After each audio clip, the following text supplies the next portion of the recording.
All I'm offering is the truth, nothing more.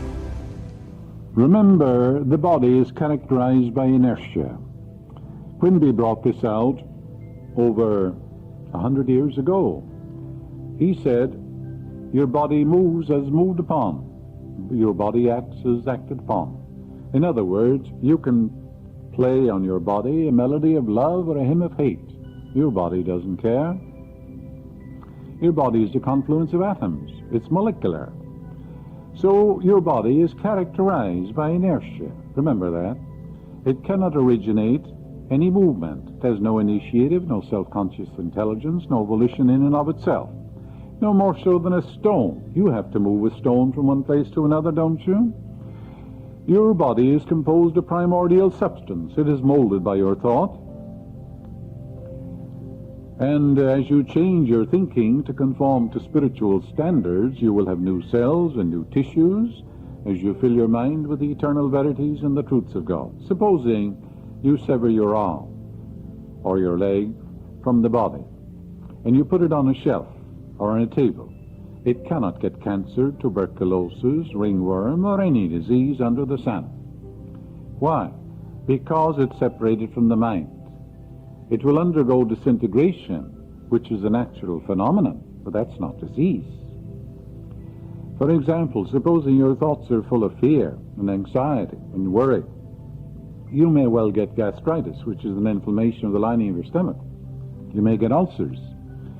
Modern psychosomatic physicians today tell us that negative emotions are behind ulcers and all diseases. Supposing you have the ulcers excised by a surgeon, and you continue to worry and fret and fume and fulminate and be full of hostility and so on, even though you continue with your bland diets, yet you'll get ulcers again. So surgery isn't really the answer.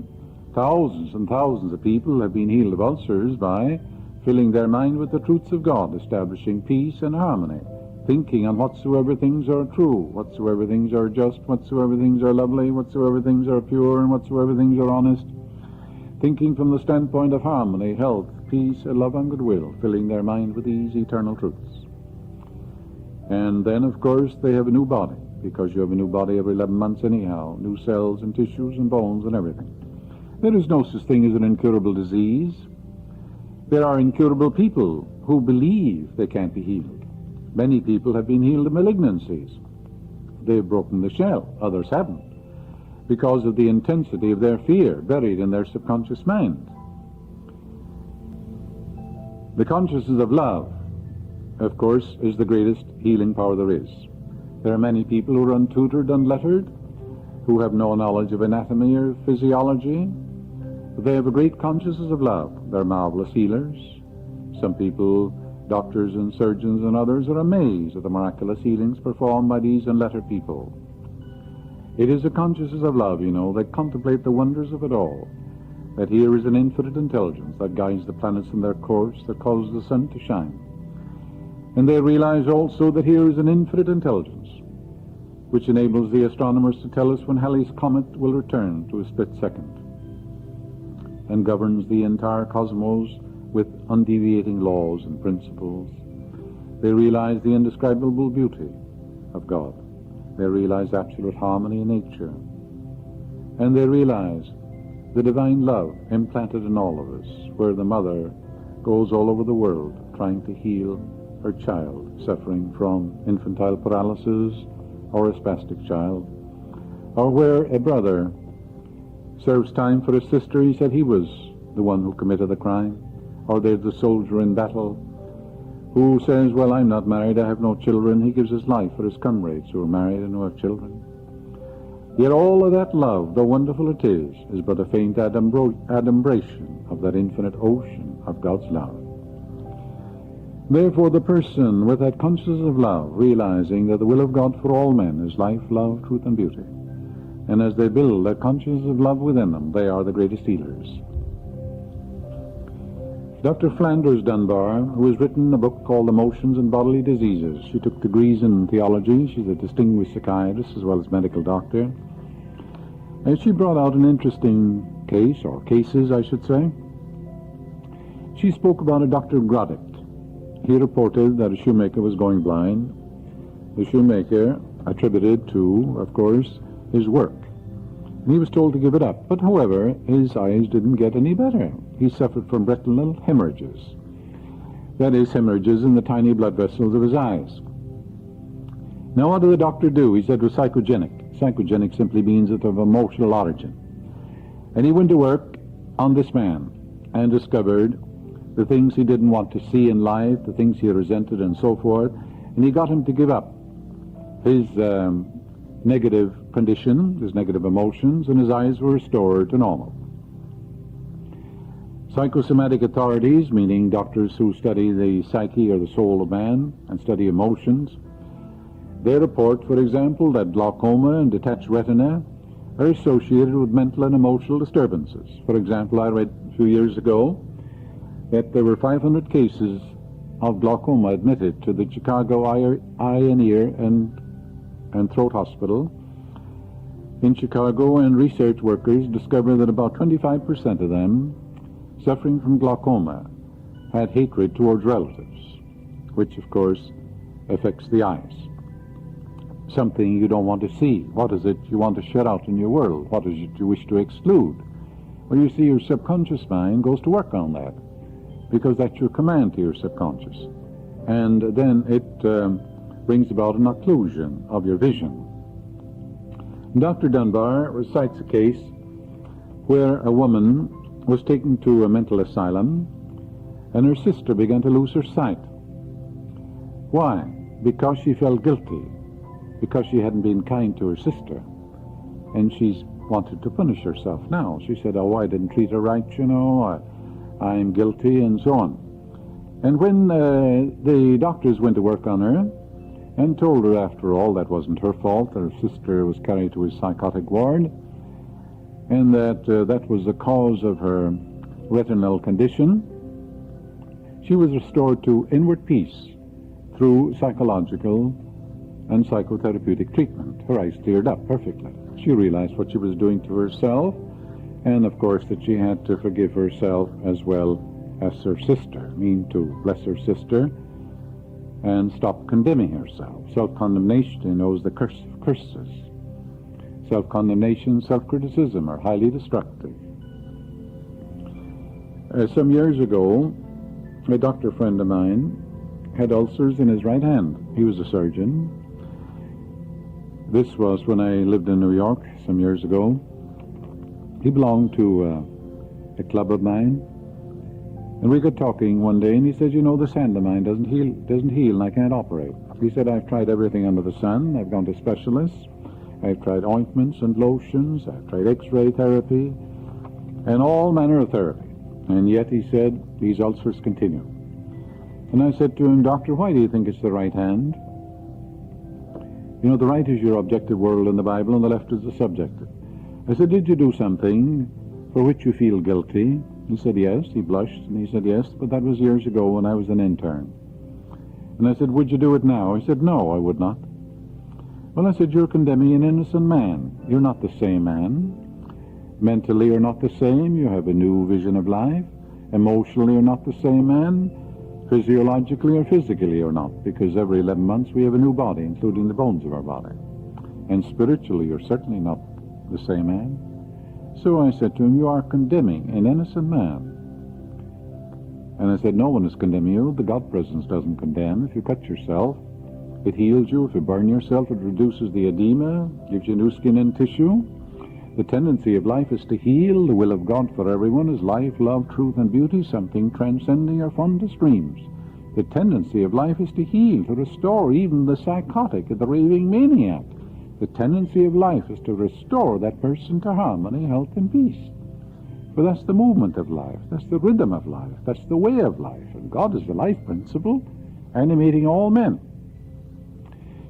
And the God presence can't be sick and frustrated, so its tendency is to heal. Its tendency is to express itself through you as rhythm, order, beauty, and proportion. So he said, you are condemning yourself, and as long as you're condemning yourself, you can't be healed. You can't hold on to your blindness and expect a healing. You can't hold on to self-condemnation, self-criticism, which are blocking the healing. It's just the same as if in your sink The pipe is stopped up with debris and corrosion and rust. The water is waiting to come through, but it can't. My explanation was the cure. And in a week's time, these ulcers healed up, and he was able to operate again, and he was able to play the musical instrument which he loved to play. For 2 years, his hand was not healed because of self-condemnation, self-criticism, a feeling of guilt. With that feeling of guilt comes the idea that I must be punished. With that, of course, comes fear. And all of this is false belief. There's no man punishing, there's no being, I should say, punishing anyone but himself. Man punishes himself. No being in the sky is punishing you. God can't punish anyone. The Absolute can't punish. All judgment is given to the Son. The Son is your mind. And according to your own thought and feeling is it done unto you. Dr. Flanders Dunbar says that the skin, more than any other part of the body, shows the relationship of man's thought and feeling, of his emotions, to his health. And she brings out the great truth that the skin is the place where the inner world communicates with the external world, and that skin conditions are usually due to hostility, repressed emotions, anger, rage, self-condemnation, self-criticism, emotional protest against something in the inner life. These are very interesting things to realize, but the Bible knew that thousands of years ago. At least the men who wrote the Bible, they said, as a man thinketh in his heart, so is he. And the heart is your subconscious mind. It's seat of emotions, seat of feeling. Thinking in the heart, there are many buried thoughts and beliefs in your mind. They have a life of their own. And these subconscious assumptions and beliefs dictate and control all your conscious actions. Therefore, one man believes that his condition is incurable. He says his mother had cancer, his father died of cancer, and so forth, and he believes he's incurable. Others say that's nonsense, that cancer is the product of destructive thinking, conscious or unconscious. If I change my thinking, I'll change my body. I told you about the Episcopal priest a few years ago. It was written up in a New York paper, how he got cancer. His surgeon told him it's metastasizing over your system. He got members of his congregation to pray. He began to pray himself. He went back to the surgeon after a while. He suffered excruciating pain. He took x-ray therapy. Surgeon says, it's breaking up. You're going to be well. And he became completely healed. And the newspaper article said, it's now 5 years later, and that man is perfectly whole. He believed that there was an almighty power which made his body, could heal him, and he was restored. So there are a lot of people break that shell, you know, because as you change your mind, you change your body. Your body can't get sick. No sickness is independent of the mind, as we explained in the beginning of our lecture. Spiritual healing is a very real thing. It is the miraculous healing power within you which made you. And therefore, as you turn to it and realize it is now releasing itself as wholeness, beauty, and perfection, and as you fill your mind with these truths of God, and as you forgive everybody, including yourself, then of course you'll have a marvelous healing. If we are blind and adhere to our blindness, then of course we can't get healed. Blindness is man's ignorance, his superstition and his fear, his belief that the will of God for him is suffering. That's blindness. Realize that it's normal and natural for you to be healthy, happy, joyous, and free. And realize your body is an instrument in which God dwells, and that you're the tabernacle of the living God. You can't be free of your illnesses and cling to ill will, bitterness, self-condemnation, hate, resentment. The alcoholic can't be healed and still adhere to his self-condemnation, self-criticism, his sense of guilt, and his hatred and loathing of himself. Oh no. He must give up all of these. He must have goodwill in his heart for everyone, for love is the fulfilling of the law of health, of harmony. He must pour out love and peace and goodwill and wish for every living being in the world what he wishes for himself. And he always knows when he is forgiven, because he can meet the person in his mind, and there's no sting, but a wave of peace and goodwill. The healing presence is within you, and wonders can happen in your life as you begin to turn to it. Great peace have they who love thy law, and wonders happen in their life. Those who have found that inner peace, great peace have they who love thy law, and nothing shall offend them. With mine eyes stayed on thee, there is no evil in my pathway. The divine presence is ever willing within you. And realize now with me that the miraculous healing power is focused at that point in your mind where the problem is, and it's shattered, making way for the healing power of God to flow through you. You do not create vision, for example. Rather, you manifest or release it. We see through the eye, not with it. The cornea of the eye is stimulated by light waves from objects in space through the optic nerve. These stimuli are carried to the brain. When the inner light or intelligence meets the outer light in this manner, by a process of interpretation, we see. Your eyes symbolize divine love and a delight in the ways of God, plus a hunger and thirst for God's truth. Your right eye symbolizes right thought and right action. The left eye symbolizes God's love and wisdom. Think right and radiate goodwill to all, and you will focus perfectly. Receive thy sight, he said, and immediately he received his sight, and following him, glorified God. Millions of people are blind, as I said. That is, they're psychologically and spiritually blind, because they do not know that they become what they think all day long. Man is spiritually and mentally blind when he's hateful, resentful, or envious of others. He does not know that he's actually secreting mental poisons which tend to destroy him. That's his sickness, that's his disease. Disease is a lack of peace, a lack of equilibrium. All sickness is due to ill will. Thousands of people are constantly saying that there is no way to solve their problem and their situation is hopeless. They're saying, God can't heal me. At the same time, they're saying, with God all things are possible. They say, from whom all blessings flow. But you see, they're atheists. They're denying what they're affirming. Such an attitude is a result of spiritual blindness. Man begins to see spiritually and mentally when he gets a new understanding of his mental powers and develops a conscious awareness that the wisdom and intelligence in his subconscious can solve all his problems.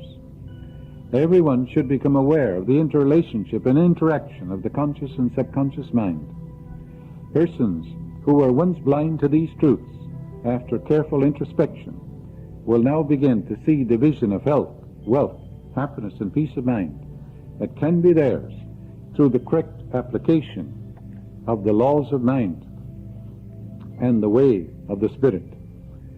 Yes, the healing power of God is within you, and wonders can happen in your life as you begin to say, God in the midst of me is healing me now. No mental or religious science practitioner, psychologist or psychiatrist or medical doctor ever healed a patient. The psychologist or psychiatrist proceeds to remove the mental blocks. Likewise, the surgeon removes the physical block, enabling the healing currents of God to flow through you. There are many different methods used to remove the mental, emotional, and physical blocks which inhibit the flow of the healing life principle animating all of us. The healing principle resident in your subconscious mind can and will, if properly directed by you or someone else, heal your mind and body of all disease. There is only one process of healing. There is only one universal healing principle operating through everything. For everything is alive, and God is life. This life principle operates through the animal, the vegetable, and mineral kingdom as instinct and law of growth. There are many different approaches, techniques, and methods in using the universal power, but there is only one process of healing, which is faith, and according to your faith is it done unto you. All religions of the world represent forms of belief, and these beliefs are explained in many ways. The law of life is the law of belief. What do you believe about yourself, life, and the universe that is done unto you as you believe? Belief is a thought in your mind which causes the power of your subconscious to be distributed in all phases of your life. And whether the object of your belief be true or false, you will get the same results. It's far better to know what you're doing and why you're doing it. Then it is scientific prayer. You must realize the Bible is not talking about your belief in some ritual, ceremony, form, institution, man, or formula. It is talking about belief in itself. The belief of your mind is simply the thought of your mind. If thou canst believe, all things are possible to him that believeth. Spiritual treatment or therapy means that you turn to the indwelling God and remind yourself of God's peace, harmony, wholeness, beauty, boundless love, and limitless power. Know that God loves you and cares for you. As you pray this way, the fear will gradually fade away. If you pray about a heart condition, do not think of the organ as diseased, as this would not be spiritual thinking. Thoughts are things. Your spiritual thought takes the form of cells, tissues, nerves, and organs. To think of a damaged heart or high blood pressure tends to suggest more of what you already have. Cease dwelling on symptoms, organs, or any part of the body. Turn your mind to God and His love.